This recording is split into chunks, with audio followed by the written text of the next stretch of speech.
semana passada nós falamos, com base no mínimo indispensável, sobre o primeiro mandamento da igreja, ouvir missa inteira nos domingos e festas de guarda. Quer aprender sobre os outros mandamentos? Então já curta esse vídeo e assista até o final.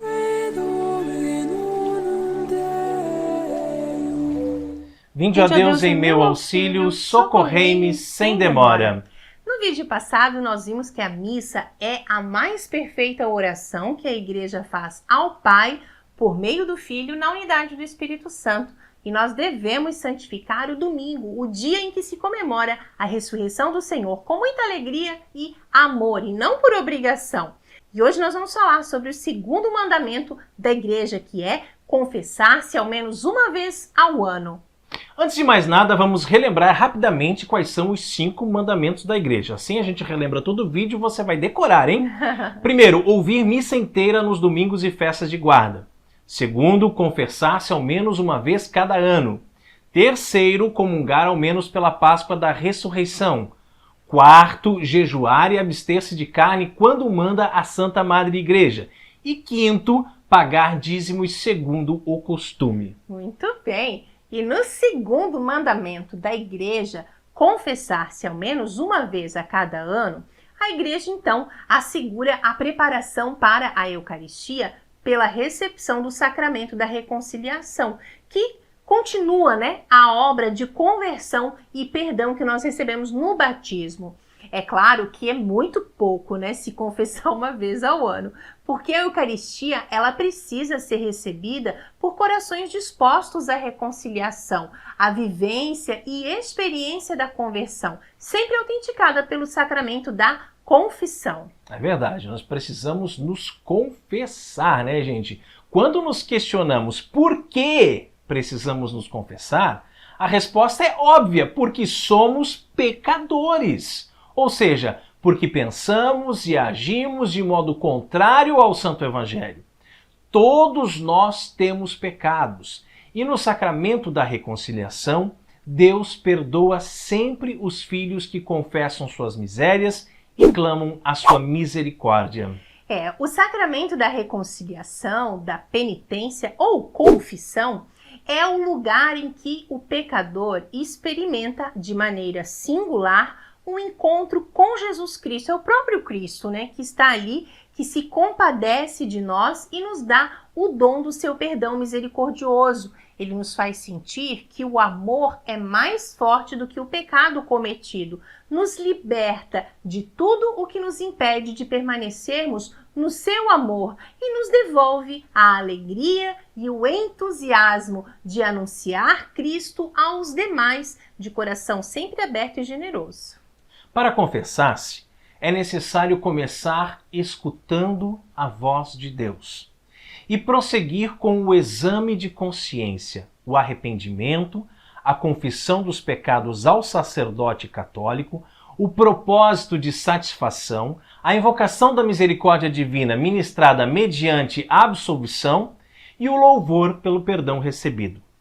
Depois de se confessar, devemos assumir e cumprir a penitência proposta pelo sacerdote. Sim, a reconciliação torna-se necessária porque se deu a ruptura ao pecado, do qual derivam todas as outras formas de ruptura, no íntimo do homem e também à sua volta. A reconciliação, portanto, para ser total, ela exige necessariamente a libertação do pecado, rejeitado nas suas raízes mais profundas. Por isso que há uma estreita ligação interna que une a conversão e a reconciliação. É impossível você querer separar essas duas realidades. Exatamente. Ou falar de uma sem falar de outra, O pecado, gente, é uma ofensa a Deus, na desobediência ao seu divino amor. Fere a natureza do homem e atenta contra a solidariedade humana. A repetição do pecado gera o vício. Podemos ainda distinguir entre pecado mortal e venial. Comete-se pecado mortal quando, ao mesmo tempo, há matéria grave, plena consciência e deliberado consentimento. Esse pecado destrói a caridade, priva-nos da graça santificante e nos conduz à morte eterna do inferno. se dele não nos arrependermos, é claro. É perdoado ordinariamente mediante os sacramentos do batismo e da penitência ou reconciliação, que é a confissão, né? Sim.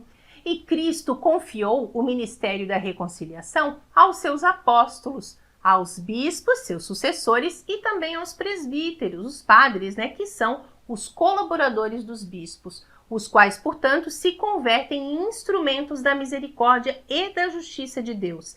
Os padres exercem o poder de perdoar os pecados em nome do Pai, do Filho e do Espírito Santo. Todo fiel católico, obtida a idade da razão, é obrigado a confessar os seus pecados graves, ao menos uma vez por ano, e antes de receber a Sagrada Comunhão, né? Devem-se confessar todos os pecados ainda não confessados, dos quais nos recordamos depois de um diligente exame de consciência. A confissão dos pecados é o único modo ordinário para obter o perdão. Os efeitos do sacramento da penitência são a reconciliação com Deus e, portanto, o perdão dos nossos pecados. A reconciliação com a Igreja, a recuperação, se perdida, do estado de graça. Também a remissão da pena eterna, que é merecida, né, por causa dos pecados mortais e, ao menos em parte, né, das penas temporais que são a consequência do pecado. A paz e a serenidade da consciência. E a consolação do espírito. A gente fica até mais leve, né, depois verdade. da confissão. E também o acréscimo das forças espirituais para o combate cristão. Sabemos que a Santa Igreja nos pede o mínimo indispensável. Por isso ela pede que todos os fiéis que já completaram a idade da razão, como eu falei, e são 7 anos, né, se você ainda não sabe, se confessem ao menos uma vez por ano. Obrigatoriamente devemos confessar os pecados graves, mas também é aconselhado, né, Carol, que confessemos os pecados veniais. Sim, pecados graves ofendem a Deus gravemente. Só que os pecados leves também ofendem a Deus, né? Porque todo pecado é uma ofensa a Deus. Você tem que pensar bem nisso. E você sabe a diferença entre pecado grave e pecado venial? Sabe quais são os fatores que determinam que um pecado é grave, por exemplo? Coloca aqui nos comentários se você quer que a gente grave um vídeo falando mais sobre esse tema, ok?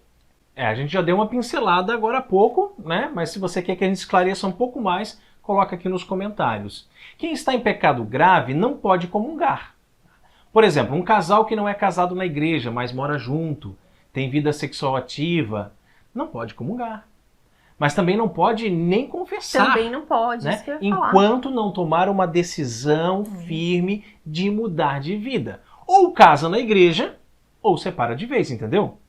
Para confessar, a pessoa primeiro precisa se arrepender e fazer um firme propósito de não mais pecar. E em seguida, procurar um sacerdote católico para se confessar.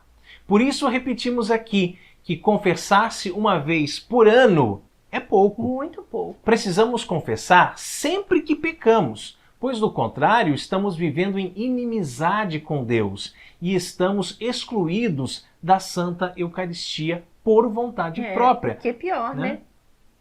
Mas também não podemos de jeito nenhum confessar só para comungar, hein? Nós devemos confessar para viver em estado de graça, viver na amizade com Deus, na presença de Deus e crescer em nossa vida espiritual, buscando a cada dia mais ser santo, mudar de vida, para em tudo fazer a vontade de Deus e ganhar o céu. Confessar para retomar a graça e a amizade com Deus e nunca para poder comungar, hein? E se você costuma ficar assim um pouco nervoso e tem medo de na hora da confissão esquecer os pecados, vai a dica aí, você pode anotar, faz uma listinha no papel, né? Isso facilita bastante. E lembrando também que confessionário não é lugar para ficar batendo papo, de pedir conselho ou orientação, isso não é direção espiritual, né?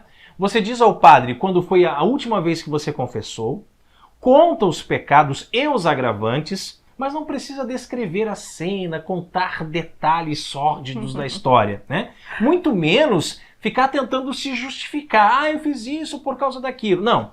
Aí você ouve atentamente os conselhos do padre, se ele quiser te dar algum conselho, né? Se for o caso também você pede um conselho e também ouve atentamente a penitência que ele vai te passar. E aí você reza o ato de contrição. E é interessante a gente falar sobre essa questão dos agravantes do pecado, né? Porque se você for confessar que contou, por exemplo, uma mentira para uma pessoa, padre, eu menti, e essa pessoa for o seu pai e a sua mãe, o pecado fica mais grave, entendeu? Mais grave, então, verdade. é muito importante... Se foi pro padre que você mentiu, também é grave, pro bispo, e é ficando grave, hein? Então, é muito importante que você, no seu exame de consciência, reflita sobre esses agravantes, né, daí dos pecados que cometeu. E então, como nós já vimos, nada justifica, viu? Você ficar meia hora lá no confessionário. Duvido que alguém tenha tantos pecados assim, né? Pelo amor, né? E a confissão geral, ela tem que ser agendada, com hora marcada, para não ficar ali atrasando a fila. Como a gente falou, não é para ficar batendo papo. É a lista, ó, padre, fiz isso, aquilo. E pronto, né? Se tiver um agravante, tem que falar também. Mas é muito rápido, né? É rápido. E também é importante lembrar que na confissão você fala, você conta os seus pecados. Não existe confissão por escrito, confissão por aplicativo e muito menos confissão comunitária. Pois na tal confissão comunitária que andam fazendo por aí, ninguém confessa nada, não é mesmo? E de acordo com o direito canônico, as igrejas devem possuir um confessionário com uma grade que separe o sacerdote do fiel e que você preferencialmente possa se ajoelhar para confessar. Alguns padres modernistas por aí atendem confissão no escritório da paróquia, né, com você sentado de frente para ele, ali cara a cara. E com o celular na mão ainda. Não. E isso não está correto, né? E as mulheres, lógico, devem confessar-se usando véu, ok? Glória ao Pai, ao Filho e ao Espírito Santo, assim como era no princípio, agora e sempre, por todos os séculos dos séculos. Amém. Você ainda tem alguma dúvida sobre o segundo mandamento da Santa Igreja? Escreva aqui nos comentários, tá? E dê um like para nós nesse vídeo.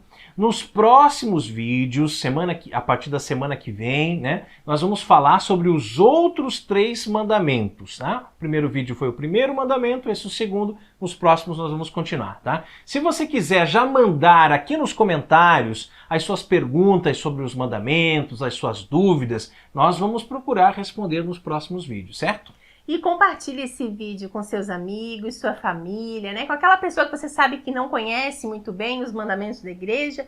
Manda lá, principalmente nos grupos de WhatsApp também, porque nos ajuda muito a evangelizar. E se você ainda não é inscrito no nosso canal, tá perdendo tempo, hein? Vai perder os próximos vídeos? Você não quer perder os próximos vídeos, né? Então se inscreva agora, que assim você continua recebendo os nossos vídeos. Não esqueça de clicar também no sininho, na opção todas as atualizações, pois assim você não nos perde de vista. Nós temos vídeos diários aqui no canal, sempre ao meio-dia, além das novenas, né? Isso mesmo! E siga-nos também nas nossas redes sociais.